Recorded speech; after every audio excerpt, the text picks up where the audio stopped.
चलिए देखिए दोस्तों, हम थोड़ा सा mains examination pattern and syllabus, मतलब मेंस का जो सिलेबस है, एग्जाम है, कितने नंबर का क्या होता है, वो हम आपको बता देना चाहते हैं दोस्तों। If a candidate successfully completes the preliminary examination stage, the next step is to appear for the mains examination. There are a total of 9 papers. कितने पेपर होंगे? 9 पेपर होंगे in the mains test.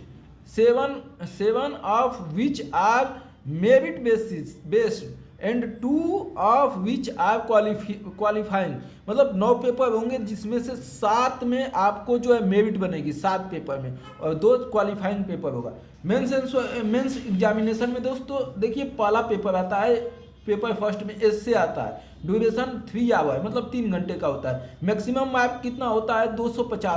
250 अंकों का होता है paper, first paper. ये जो है आपका जुड़ेगा, किसमें जुड़ेगा? नंबर, मतलब जो है ये जो है मेरिट बनेगा इस पर। सेकेंड पेपर जनरल स्टडीज दोस्तों, second paper duration 3 hours, maximum mark 250, Indian heritage and culture, history and geography of the world and society, मतलब जो है भारत, इतिहास और भूगोल का इसमें जो है पूछा जाता है, और सोसाइटी मतलब समाजी, ये समाजशास्त्र, सोसाइटी, ये 3 सब्जेक्ट इसमें होते हैं दोस्तों। ये जनरल फर्स्ट पेपर होता है, मतलब इतिहास, भूगोल और जो है समाजशास्त्र, ये इसमें ये 3 घंटे का होगा, 250 मार्क का होगा दोस्तों।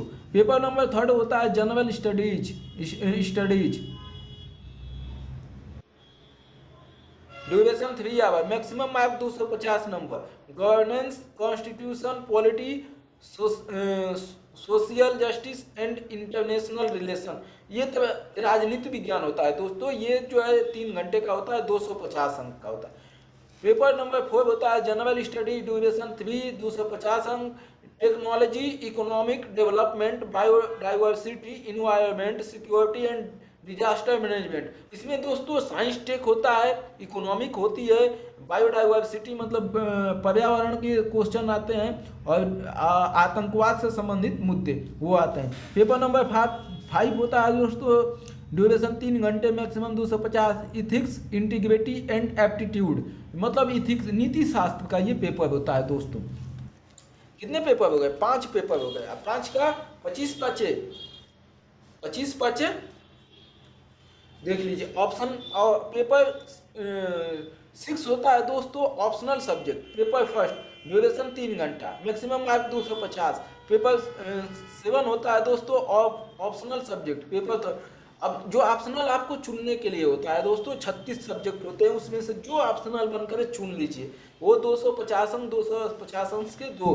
अब क्वालिफाइंग पेपर में होता है दोस्तों paper first Indian language, minimum qualifying requirement 25%, duration 3 hours, maximum mark 300, मतलब 300 में से आपको 25% मतलब 75 अंक लाना होता है, 3 घंटे में लिखना होता है। पेपर होता है इंग्लिश लैंग्वेज का। पेपर सेकेंड होता है, पेपर बी होता है इंग्लिश का, मिनिमम क्वालिफाइंग रिक्वायरमेंट 25%, ड्यूरेशन 3 घंटे, मैक्सिमम मार्क। ये जो है इंडियन लैंग्वेज होता है दोस्तों, जिसमें हिंदी जो आपका मतलब राज्य की एक भाषा टाइप का होता है, उस वो होता है, और एक इंग्लिश का कंपलसरी पेपर होता है। और जो दोस्तों मणिपुर और अरुणाचल प्रदेश में ये नहीं होता है, एक जो है कंपलसरी वाला। चलिए दोस्तों ये देख लेते हैं कुछ। Mains general, EWS, OBC, SC, ST, PH, YBS category और टोटल मार्क, मतलब जो है मेंस में अगर कोई जो है परीक्षा दिया है तो कितने कितने देख। 2021 में जनरल की कटाफ थी 745। सोच सकते हैं कि पेपर कितने हुए? 7 पेपर। कितने नंबर का हुआ एक पेपर? 250 अंक का हुआ। कितने नंबर का हुआ एक पेपर? 250। 250 में 7 का मल्टीप्लाई 25 25 5 125, 25 6 150, 25 7 175, 1750, 175 मतलब 1750 नंबर के आपके हुए। और दोस्तों ये कट ऑफ है, कट ऑफ का मतलब अभी 275 नंबर वो अभी जोड़ना है आपका इंटरव्यू का। और इंटरव्यू कितना होता है? 275 नंबर, तो 1750 में जोड़ दीजिए।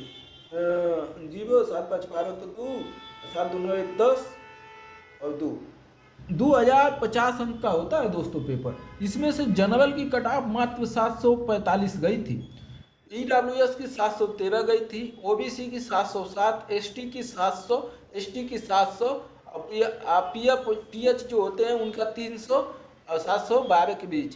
कुल टोटल मार्क 1750 होता है। इसमें इतने लोग ले, ये 1750 में मार्क दिया, इंटरव्यू को छोड़ दिया है नंबर। तो 1750 में अगर सोच लीजिए कि मात्र जो है 50% भी नहीं लाना है, और इस तरह ला के आप IAS जो है निकाल सकते हैं। 2020 की कट ऑफ 736 जनरल की। अब अपना देख लीजिएगा दोस्तों, ये जो है तो मतलब इतना नंबर लाना है आपको। ये दोस्तों हम बुक लिए है ना, जो ये एस्से ऑफ लास्ट 13 ईयर्स 1993 से 2022 in UPSC civil service IAS IPS exam. दोस्तों मैंने इसे इसलिए लिया है ना कि आपको थोड़ा सा बताने में पढ़ाने में सही रहे। दोस्तों क्या है ना कि मैं मानता हूँ, एक लड़की भी मिली थी हमसे, इंटरव्यू मतलब दे रही है, उसको 1 फरवरी का इंटरव्यू था, अभी हम बात नहीं किए। वो हमको बोली थी कि इंटरव्यू देंगे आपके चैनल पर, अगर IAS हो जाती हूँ तो। वो बोली कि देखिए भैया, हम जो है केवल ओनली वन मेंस के लिए ओनली वन मैंने पिछले 10 सालों का 12 सालों का पेपर लिखा जो पूछे गए हैं मॉक टेस्ट के रूप में। मतलब अनुभव के लिए उसने बोली कि मॉक टेस्ट हम किसी का नहीं लगाते थे, पिछले 10 साल में जो प्रश्न पूछे गए हैं मैं उसी को लिखी, 1-2 बार नहीं 3-3 4-4 बार मैं लिखी, और हाथ हमारा दर्द करने लगती थी उंगलियाँ। तो मैं जो है यही लिखी बहुत ज़्यादा, मतलब जो है। और प्रीलिम्स के लिए बोल रही थी वो कि मैं प्रीलिम्स के लिए जब परीक्षा था तो 1 महीना पहले मैंने कोई मॉक टेस्ट किसी कोचिंग का नहीं लगाया, बल्कि मैंने जो है लगाया सिर्फ और सिर्फ ओनली वन प्रीलिम्स का जो 10 वर्ष के क्वेश्चन पूछे गए हैं पिछले, उन्हीं को मैंने ठीक से रिवीजन किया और लगाया। और वो फर्स्ट अटेम्प्ट में भी निकाल चुकी थी, सेकेंड अटेम्प्ट में निकाली थी, और इस बार इंटरव्यू दे रही है 1 फरवरी को। इसका मतलब क्या है दोस्तों, आपको UPSC का सिलेबस और जो है क्वेश्चन पेपर पर कमांड करना है, 10-20 वर्ष का कमांड करी, तो इसमें 30 सालों का आपका है दोस्तों। और ये 30 सालों का हम जो है धीरे धीरे आपको बताएंगे। चलिए दोस्तों, तो ये रहा थोड़ा सा।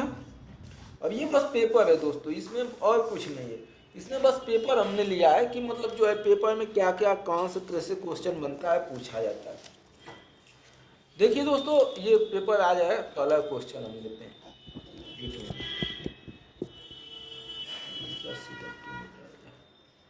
हाँ चलिए दोस्तों, थोड़ा लाइट जला देते हैं, साफ आए। हाँ चलिए, ये दोस्तों ये है India democracy administration society and culture का ये प्रश्न है दोस्तों। ये प्रश्नों को एक जगह इकट्ठा किया गया है। एक जगह इकट्ठा करने का मतलब हम ये सोच रहे थे कि थोड़ा सा पता रहे लगे कि मतलब कैसे क्वेश्चन आते हैं, अगर एक तरीके से आते हैं तो। India since independence dream which should not let India sleep, सपने जो भारत को सोने नहीं देना चाहिए, सोने नहीं देना चाहिए। थोड़ा सा ये प्रश्न जो है हमको लग रहा है, जो सपने वो होते हैं जो सोने न दें, ऐसा कुछ डॉक्टर APJ अब्दुल कलाम जी ने कहा था। सपने जो भारत को सोने नहीं देना चाहिए, सपने जो भारत को सोने नहीं देना चाहिए, dreams which should not let. दूसरा देखते हैं दोस्तों, क्या औपनिवेशिक मानसिकता भारत की सफलता में बाधक है। अब इसको, ये निबंध का पेपर है दोस्तों और लिखना है आपको। अब हम आप क्वेश्चन बना देते हैं, फिर हम लिखेंगे इस पर 1-2 दिन बाद। मामले पर गांधी जी के विचार के संदर्भ में विकासवादी पैमाने पर स्वाधीनता, स्वराज और धर्म राज्य शब्दों का पता लगाएं। भारतीय लोकतंत्र के लिए उनकी समकालीन प्रासंगिकता पर आलोचनात्मक टिप्पणी कीजिए। भारत में लोकतंत्र ने कितने दूर तक माल पहुंचाया है। How has democracy in India developed the goods, हमने अपनी लोकतांत्रिक ढांचे से क्या हासिल किया है, लोकतंत्र से हमने क्या। दोस्तों मैं आपसे एक क्वेश्चन पूछ रहा हूँ कि अगर लोकतंत्र की सबसे बुरी बात आपको बतानी हो, मान लीजिए आपके इंटरव्यू में पूछती है, तो आप क्या बताएंगे, बता दीजिएगा। आपकी लोकप्रियता जो है सबसे लोकतंत्र की बुरी बात है। कोई लोकप्रिय हो जाता है तो लोग उसके पीछे अंधाधुंध चलते हैं और इसका नुकसान हो जाता है। हमें भारतीय होने पर गर्व क्यों होना चाहिए। 2000 में पूछा है दोस्तों, जो आगे लिखा है ना 2003 2001, वो क्वेश्चन पूछा गया है, उसको लिखा। आज़ादी के 50 सालों में हमने क्या नहीं सीखा, 1997 में पूछा है। कहाँ भारतीय लोकतंत्र, कहाँ भारतीय लोकतंत्र। 2001 में भारत 2001 में भारत के बारे में मेरा दृष्टिकोण, एडविजन, फेडरलिज्म एंड, दोस्तों इतना ही रहते हैं और आप लोग देख लीजिएगा। और दोस्तों ये बेहतरीन तरीके से हम ले चलेंगे। हमारे यूट्यूब चैनल को थोड़ा लाइक शेयर सब्सक्राइब जरूर कीजिएगा। धन्यवाद।